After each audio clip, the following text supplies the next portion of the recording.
比绘本更神嘛，同时呢又比动画片要更加益智和动脑的启蒙工具，应该就是思维机了。我之前没有分享过思维机，因为我感觉大家的宝宝都还挺小的，但我们其实已经有用了快1年的时间了。总体来说，不管是我还是馒头都很喜欢这个东西，也很推荐。最近陆陆续续的收到了一些关于思维机的问题，加上近期思维机有一个国补，所有的套组都要比专场最划算的机制还要便宜100多块钱，我觉得非常值得入手。所以今天想跟大家聊一下思维机这个东西。为什么我觉得这个东西好用并且值得入呢？其实就跟我开头讲的，它相比起读绘本来讲要省妈一些，因为不需要你全程的参与。对于还不怎么认字的宝宝来说，如果你想让他了解到绘本上除了画面以外的知识和内容以及传递的一些信息，那么你是要一直跟他讲的。但是思维机因为它本身自带旁白、自带游戏互动问答这些环节，所以就不需要你一直陪着他，可能只是偶尔的引导一下，或者有一些亲子相关的问题 PK。同时它又不像动画片那样，宝宝只是一直盯着他看，很少会有他们自己的思考或者是互动。加上读绘本和看动画片基本上是以大量的输入为主，让宝宝输出的方式是比较少的。但是思维机的整个使用过程就是结合了输入和输出。宝宝在用思维机的时候，他不光是要听，不光是要看，还要有自己的思考，要有互动，要回答问题，所以它是有一半的输入和一半的输出在的，你是能够看到和检验得到他的学习成果的。所以它相比起绘本来讲，它的互动性更强，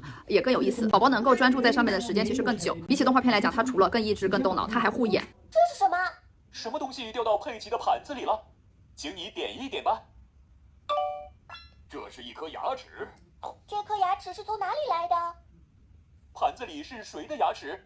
点一点牙齿的主人吧。哈哈，是佩奇的牙齿掉进了盘子。刷牙是保护牙齿还是破坏牙齿？小朋友在刷牙。那点哪个？